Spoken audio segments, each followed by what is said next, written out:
What's up, peeps? Nick Battle, aka Nino's Corner, man. First off, if you like this content that is coming your way, hit that subscribe button. It means a lot, man. Go hit that bell, get every notification that something's coming from my channel. Like, comment on all the videos. It means a lot. And if you're listening to this on the podcast, excuse my tangled tongue there. Um, Go like, go comment, give me a 5-star review on all the podcast streaming platforms, whether it is Google Play, Apple, podcast, the whole nine, Stitcher, Breaker. I am on there wherever there's a podcast. But first off today, guys, let's just get something out of the way here. Let's talk about my sponsor here first, guys. Support for the Nino's Corner podcast is brought to you by Manscaped, who is the best in men's below the waist grooming champions of the world. Manscaped just launched their 4th generation trimmer, the Lawnmower 4.0. You heard that right, folks, the 4.0. Join over 2 million men worldwide who trust Manscaped with this exclusive offer for you, 20% off and free worldwide shipping with the code Nino's Corner at manscaped.com. Again, 20% off and free worldwide shipping with the code Nino's Corner at manscaped.com. You see that there in that banner box down there, lets you know exactly where to get that discount. Also, folks, if you like the merchandise that I usually wear, you see the Do You apparel, guys. Go to Nino's Corner merch. You see it there in the banner box as well. Get 10% off anything in the store using the promo code NCPeeps10 at ninoscornermerch.com. T-shirts, hoodies, sweats. It's hoodie and jogger and sweat season. Go get you a pair, man. Nino's Corner merch. Get that 10% off NC Peeps 10 at Nino's Corner merch. But today, guys, you guys are here for one thing and one thing only. Week 7 recap, Texas versus Oklahoma State, man. So we're going to deep dive into those Nino's Corner number metrics, the NCN. You guys have been with me for a while. We've been talking about these metrics. First off, guys, we understand Texas lost this game 32 to 24 against Oklahoma State. Now, a lot of people want to throw shade in the defense. A lot of people want to throw shade in the offense. I think there can be some shade thrown to both sides of the field, but I'm going to give the defense a little bit of a break this game, folks. Yes, 32 to 24 is the final score, but the defense only allowed 25 points. Now, if I were to tell you, and I talked about this on my live on the post game show, if I were to tell you that the Texas defense only allowed 25 points to Oklahoma State, you would tell me that Texas is going to win this game all day long. Yes, the score says 32 to 24, not 25 to 24. There was an additional 7 points that the Texas offense gifted the Oklahoma State defense. Casey threw a pick six to Oklahoma State, and that changed the momentum. That was right before halftime. Texas had a great opportunity to go up. I think they were up 17-3 at the time. They had a great opportunity to go up at a minimum 20-3, hopefully 24-3 would have been that score going into halftime. Oklahoma State got the ball back after halftime, so kind of a game breaker for them as well. Texas defense held up, though, in that first drive, didn't allow Oklahoma State to score a touchdown on that first drive. Texas gets the ball, scores a touchdown. You're thinking, okay, now we're really, truly all gas, no breaks. And we didn't score again. I think I looked at the stats. I think we had 7 drives in the second half. One was a touchdown. I think 4 out of the 7 ended in 3 and outs, and 2 out of the 7 drives were turnovers, either a turnover on downs or an interception. And the interception, of course, was the last offensive play for the Longhorns in the fourth quarter. Casey trying to throw a ball to the left hash, tries to loft it over to a receiver, ends up getting intercepted. Game over. Cowboys win the game. Well, let's dig into the metrics first, folks. Let's talk about the NCN number, who balled out, who didn't ball out, and just kind of go over the numbers. I'm only going to make just a few cards this game, folks, and those few cards are only going to be for our first guy here, Bijan Robinson. He had an NCN rushing, folks, of 81.67, 21 attempts, 135 yards. Bijan averaged 6.43 yards per carry. Out of those 21 attempts, guys, he had 5 first downs, so a first down per attempt of 23 33.81%. You want to see that number around the 33% range, 30 to 33% range. But Bijan, I can't complain at anything that he did for this game, because he was the guy that actually showed up here for this game and did his thing. He balled out. Bijan also had 2 touchdowns. He had 2 explosive plays as well. So his explosive play rate was 9.5%, which isn't too shabby at all. And out of those 21 rushing attempts, guys, 10 of them were for successful plays. A successful play per attempt rate of 47.62%. Of course, no fumbles for Bijan. So no fumbles per attempts. Interesting to see. Bijan had 21 carries. If I'm not mistaken, 15 of those were in the first half and only 6 carries in the second half. Now, talking about Bijan, we'll get to him on the receiving side of the house. Just to kind of be a spoiler here, Bijan had 3 catches as well on 3 targets, so 24 total touches for Bijan. However, when we take a look, well, first off, let's go on and look at Bijan's his NCN receiving. So he had 104.06 NCN receiving, 3 targets, 3 receptions, 38 yards, 12.67 yards per attempt and target and reception. He had 2 first downs and a touchdown. So the touchdown per target rate of 66.67%. And also he had 1 explosive play when it came to receiving, and all 3 receptions were successful plays. No drops and 29 yards of yak, meaning yards after contact. So just to talk about Bijan, he had 24 total touches this game. Now, I'm not advocating that Bijan gets more touches, but I am advocating that we run the ball a little bit more. It's a shame to think that we might have one of the best running back rooms here in the Big 12, and we're not utilizing our guys. I would love to see a guy like Keelan Robinson, a guy like Roshan Johnson get a little bit more involved, especially Keelan Robinson. Can we get some 20 personnel? Maybe have Bijan and Keelan in the backfield, man, and just split both of them out and let Keelan get on the linebacker or a strong safety. Can we let that happen? I mean, I just don't understand. Me and Texas Homer were talking about this not too long ago, and so yeah, it's going to be it's going to be interesting to see where this offense goes, just from now on. But I would love to see a little bit more of Keelan Robinson. We got him in the portal for a reason. So it's time to use them. And if we're not going to use them and we went to the portal and got them, then we probably should have got an offensive lineman or something from the portal. I mean, that unit needs a lot of help. And we'll talk about that offensive line after we talk about these NCN stats. But let's go to Roshan Johnson. He only had 2 attempts, guys, 6 yards, 2 first downs, no explosive plays, of course, and two successful plays. Limited amount of rushes, a 50.67 NCN rush. But when you look at that for the totality of the season, it didn't really help him out. That's such a small sample. I don't even count those. And Keelan only had 1 rush, guys, for 1 yard. Of course, no first downs, no touchdowns, no explosive plays, no successful plays when it comes to running the ball. 13.95 NCN rushing. All right. So that is the amount of rushes that we got here in this game, minus Casey Thompson. So the NCAA, how they do the rushing yards for quarterbacks, sacks count as rushing yards. So every time he gets sacked, that's a negative. I don't count those in my metrics. So Casey, I have him six attempts, 13 yards, guys, and 1 first down and 2 successful plays on those attempts. 28.51 NCN rush. So nothing there spectacular. Only person who balled out on the offense side of the ball, rushing the ball, was Bijan Robinson. Now, if we take a look at the receiving side of the ball, Joshua Moore, we'll just start with him. 3 receptions on 6 targets for 23 yards, 2 first downs, 2 successful plays, 4 yards a yak, an NCN receiving of 7.59 yards. Oh, and that number's like that because he had a drop. Okay, so drop per reception. His drops per target was 16.67%. Drops per reception, 33.33%. So there we go. Drops. All right, 1 drop, which is not good, especially when you're a guy who needs to get the ball a little bit more and has to get some kind of comfort, has to get comfortable in his own skin catching the ball this week.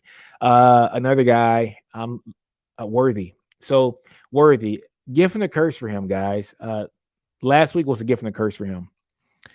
It was a gift because he's good. He's our best receiver on this team. And I don't think it's a question. It's a curse because everybody got to see it on national stage how good Xavier Worthy is. So with the recent injury of Jordan Whittington, we're now seeing that Oklahoma State said Xavier Worthy's not going to beat us. We're going to keep him in front of us, and he's not going to be able to break away and get a bunch of explosive play yards and things of that nature. Oklahoma State made sure that did not happen, so they keyed in on him. And he had not the greatest of games yesterday. Well, not yesterday, but Saturday. 8 targets, 5 receptions, NCN receiving of 15.64, guys. Not good at all. Only 28 yards. He had 2 first downs, so a first down per target of 25%. No touchdowns. Also, explosive plays. He had one of them.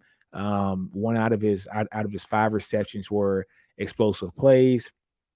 Successful plays, 2 out of his 5 catches were explosive plays. Well, I'm sorry, successful plays. And out of those 28 yards he got, guys, 17 were yak. So yards after contact. And he had 1 drop as well. So not the best game for Xavier Worthy. And I think a lot of that has to do with defenses scheming on him now, knowing that they don't have to worry about Jordan Whittington. And Jordan Whittington was our guy, a guy that's, Lord, anytime he needed a catch on a third down, it's kind of like that's where Casey went. So, you know what, guys? I think I'm going to do a video next and just kind of track Jordan Whittington's catches per down, first, second, and third down, and just to see exactly what we lost here at Texas for these upcoming games. So, yeah, hey, good conversation, guys. I'm going to do that for you guys, okay? But that's Xavier Worthy, man. So I said last week, a gift and a curse. A gift because he was great, and a curse because he was great, and it let the whole national scene just see how great he was. The next guy I want to talk about is Marcus Washington. I'm so happy for Marcus Washington getting his shot. And he did the best with his shot, guys. 2 targets, 2 receptions, 60 yards, 1 first down. Almost had a touchdown, but he didn't quite get there on the touchdown. But what a hell of a catch he had. 1 explosive play, 1 successful play, and 30 yards of yak and no drops, guys. So Marcus Washington had an NCN receiving of 88.75. So great to see him do his thing, man. However, it is what it is. Didn't get the win this week. But those are the NCN stats that I'm going to talk about for the individual skill positions. Again, for the tight ends, only 1 target this week. I think total targets for tight ends this year is maybe 12 or 13. I don't know what we're doing with that position. I think honestly, our offensive line has not been the best, and I think what the coaching staff is doing here is trying to keep a tight end just to basically help chipping and blocking as need be, because we know we have some deficiencies on the line. But if we take a look at the charts here, I want to take a look at the NCN numbers for the Texas offense and the Oklahoma State offense, and the Texas defense and the Oklahoma State defense. And the Texas offense started out great, guys. 72.5 NCN offense for the first quarter, a 15% explosive play range. The second quarter, 43.4%, and the third quarter is 66.1% for the NCN offense. Where did Texas go wrong in this game? They went wrong in the fourth quarter. They had a negative 9.1 NCN for the fourth quarter, lost in the game. That whole second half, lost in the game. On the contrast, let's look at Oklahoma State's. Oklahoma State's offense, they were above average. So average for NCAA is 40 points. First quarter, 46.3 NCN with a 12% XP rate. Second quarter, 34.2 points on the NCN side of the house. Third quarter and the fourth quarters where Oklahoma State exploded for the offensive side of the ball, especially running the ball. And they had a 52.8 NCN offense for the third quarter, 10% explosive play rate, and an 82.3 point NCN fourth quarter for a 21% explosive play rate. They finished off with a 45.3 point NCN for the game compared to 41.7 for Texas. You guys know that usually when a team has a better NCN offense and a better NCN defense, which, Okie State did for this game, and we'll get to the defense side of the ball in a minute, it's like a 92% chance that team is going to win the game. So if you go to the defensive side of the ball, the Texas defense started out very strong. First quarter, 52.5. Second quarter, 53.1. Okay. Third quarter, 47.2. All those are above the NCAA average of 45 points. Fourth quarter, 31. Texas defense was gassed. They could not stop the run this whole game. They had a total NCN defense of 50.5. Okay. Oklahoma State, on contrast, first quarter, 37. So that's below the NCAA average. Texas went wild in the first quarter. Second quarter, 49.5, above the average. They're starting to get their feet in a little bit. They got the interception, got the pick six. Third quarter, a 30.7. They allowed Bijan to kind of go wild in that third quarter, get his touchdown. And in the fourth quarter, their defense ramped up 82.0 NCN, and they finished off the game with an NCN defense of 62.5. Okay, so when we just take a look at the offense and defense, Oklahoma State bested Texas on the offense and defense side of the ball, 62.5 to 50.5 on the defense, 45.3 to 41.7 on the offensive side of the ball. And they dominated us in the second half. Now, a couple more metrics that I want to talk about. Let's talk about the QB metrics. Casey Thompson versus Spencer Sanders. Okay, so the total QB success rate, guys. When I talk about success rates, successful play rates, the SP, sometimes you see them as SRs. They need to change those, but it's SPs. Successful plays are plays that are geared to get you a first down. So at least 50% of the total yardage needed on first down to get another first down. On second down, at least 70% of the total yardage on second down to get a first down. And on third down, 100% to get a first down is actually successful for third down, and fourth down the exact same thing, 100%, right? So when you're looking at the passing and the rushing rates, well, first off, neither quarterback had a game. Neither quarterback was good at all. Both quarterbacks, the total NCN score for both quarterbacks was 31%, as far as a SP rate, successful play rate. Okay. For the passing side of the ball, Spencer Sanders was slightly better, 34% compared to 30% for Casey Thompson. NCAA average, guys, is 40%. So both were not good. The difference was Casey threw a pick six and then also threw another interception to end the game. Rushing. Casey was a better rusher this game, 33% compared to 14% successful play rate. And it is what it is. Doesn't matter if you rush better or not. Quarterbacks are judged by how they pass the ball. Spencer Sanders was slightly better at passing the ball this game than Casey was, and that's why they won the game. On a per down basis, first down, you're looking at first down, Spencer Sanders 43% compared to Casey's 42%. Second down, Spencer Sanders 30% passing successful play rate compared to Casey's 14%. And on third down, 27% to 27% both for third down. And neither one of them passed the ball on fourth down. So once you take a look at this, Spencer Sanders had a slightly better game, slightly better quarterback play, and that's something that you never thought you'd hear. Spencer Sanders is so up and down as a quarterback when it comes to just being a signal caller.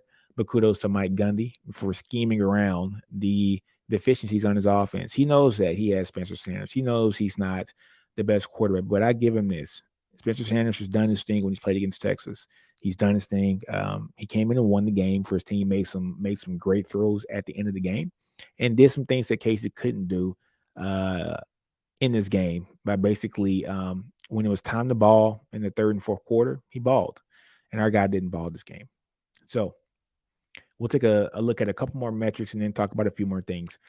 Let's take a look at the Texas offense explosive play yards per down.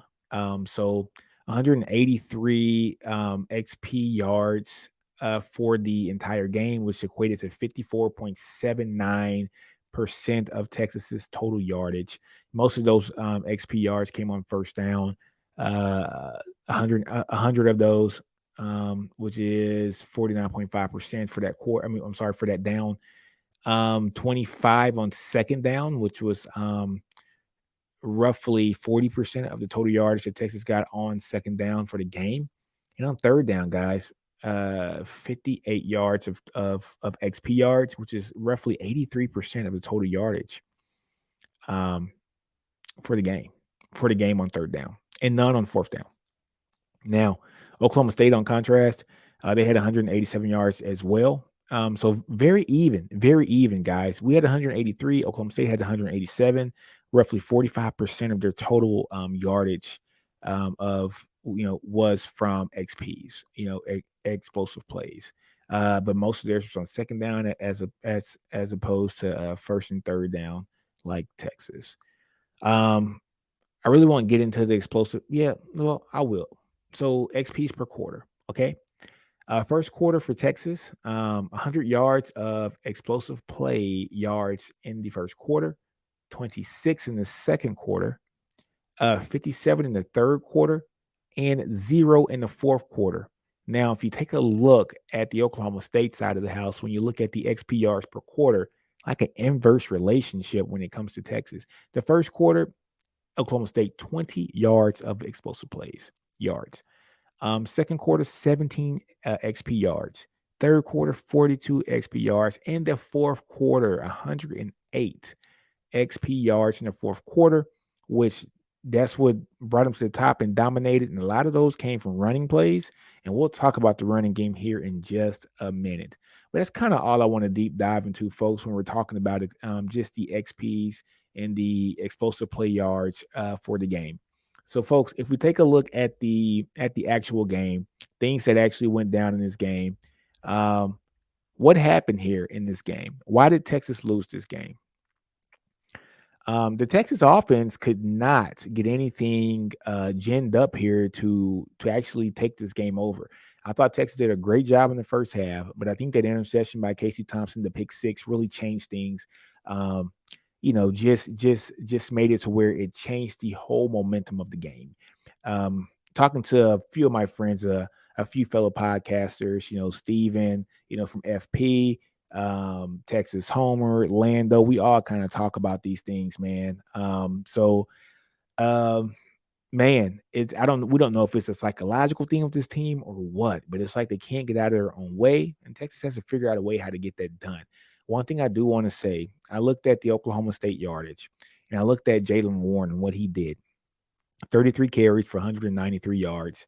Okay, now I know we don't want to overwork Bijan, but you can't let Oklahoma State, who came in as the most highly, they're the highly ranked team in this contest. If I'm not mistaken, the number 12 team in the country at the time, and they did whatever it took to win the game. Now I'm not saying that we need to uh uh kill Bijan and rush him more, but we need to rush the ball a little bit more. Whether it's Keelan, whether it's Bijan, whether it is Roshan. I mean, we got to get more rushing yards. And we abandoned the run in the second half, and we put all of the onus on Casey Thompson to win the game for us. And I'm not saying Casey Thompson can't do it, but sometimes when you're not on, you're not on. All right. So just um allow things to happen as they need to happen. And I think we should have run the ball a little bit more. But some people say we didn't run the ball more because we just couldn't run the ball more. Oklahoma State took away our stretch zone. So maybe that's an opportunity where we can go a little bit of RPO. Maybe it's an opportunity where we pass the ball to the center of the field. And since I'm talking about passing the ball, let's talk about Casey's interception. Now, you guys know that I am a big Casey Thompson fan. I am. Uh, I like his confidence. I like his swagger. Um, Seems like the team gets up and plays for him just a little bit more than they did Hudson at the time. But this coaching staff had to have seen something to when they watch film. If you go back and look at the Colorado game and the bowl game in the Alamo Bowl, Casey Thompson throws the ball to almost the exact same location that the pick six happened against Oklahoma State. The Colorado defensive back dropped the interception. That was the pick six. That would have been the pick six. Now, fast forward, guys, to the spring game. Another ball, almost, I'm not going to say the identical play, but something very similar. He throws to the opposite side of the field. Baby Shark. Well, I can't say Baby Shark because, Jeff McCullough's not here anymore. So Shark, Jamison gets the ball, intercepts the ball, runs it for a touchdown, pick six. Now, we've kind of seen that Casey's limitations might be throwing to the hash. I mean, it might be throwing the ball to either side. And I saw like a crazy stat where the majority of Casey's yards come across the middle between the 5 and the 15-yard range. That's where he thrives. Right? That is where he thrives. So why are we throwing balls that Casey just doesn't. His arm is limited in some factions, and maybe that is one of them. So uh, we've seen three instances of this play from Casey in the spring game, in the bowl game, and now against Oklahoma State, where two of them are pick sixes, and one of them should have been a pick six. That is not Casey's strength. You got to play to his strength. What happened to draws? Getting a draw to Bijan or Keelan or Roshan. What about a screenplay? Something to get the defense uh, off of their, something to keep the defense on their back foot a little bit. Okay. It's like we didn't adjust well there in the second half, and something that as a coaching staff, you would think that our guys, our coaching staff was going to adjust just a tad bit more. And you can tell that, Gundy's a seasoned coach. Gundy came in, he adjusted well, he adjusted better than our coaches did. I thought our defense, I'm not going to put this blame on our defense. Like I said before, if you'd have told me that our defense would have only allowed 25 points prior to this game, I'd have said we'd have won this game easily, because I think our offense is good enough to score at will when we have the right game plan. I mean, we just put up a ton of points against Oklahoma. It was at 48 points last week. The only game where we didn't put up a lot of points was the Arkansas game, and we started to score towards the end of the game once we got Casey in. I thought we were going to at least put up 35, 40 points in this game, and that didn't happen. So this brings us down back to reality, guys. We have to take a look at where this team is. And like we said before, this is a team that you can't look past the game in front of you. With this team, you got to look at the game in front of you. You can't look to the next week. You can't do that. So, talking to some of the other podcasters that we all talk, man, this is an open week of practice. And this is, I think there's two jobs safe on this team. And that's Bijan. I think that's Xavier Worthy. All right. I'm just being honest. Everybody else, y'all need to play. Y'all need to figure out who's going to be the starters. But I say that, but in our retrospect, I don't think you can do that. I think we're too late in the season to do that. And once you look at the offensive line play, I'm looking at that now. We go from Christian Jones at left tackle, and it seems like him and Carrick were kind of switching out. Angelau played at the guard position. Majors was getting blown up the entire game at center. The right guard position, Topi Amadi came and started. And then he was subbed out with Hayden Connor. Both of them did not look comfortable in that position. And then at the right tackle, you had Kerstetter. Majors gets hurt. Kerstetter ends up going to actually play the center position. And I forgot who came in at right tackle when Kerstetter. So I think Carrick might have came in at right tackle and Jones back at left tackle. But this offensive line has to get better. And things are not going to get better for Texas until that offensive line gets better. So, hey, guys. A lot to take in. I know we're almost about 30 minutes now, but I just want to give you guys the NCN stats, man. We got something cooking up for you, me and a couple other folks, and we're going to have something probably this weekend for you guys at the start of next week. But like I tell you guys all the time, man, just another plug for the sponsor, man.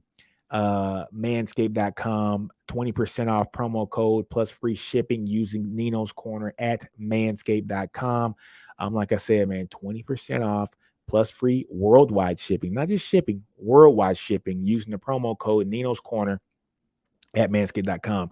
And also, guys, like I always tell you before, man, you want to do your merchandise, the shirts, you want the hoodies. It's hoodie season, people. 10% off at NinosCorner merch using the code NCPeeps10 at NinosCornerMerch.com. But on that note, guys, man, I want to thank you guys for joining me. I really do. Thanks for coming out and seeing your boy, man. Talk about the game, week 7 game. We got an off week this week coming up. So everybody rest up, watch some more games, and just get your mental focus right. But on that note, man, like I always say on my podcast, don't be afraid to fail. Outgrow your environment, understand your brilliance. Nino's Corner, I'm out.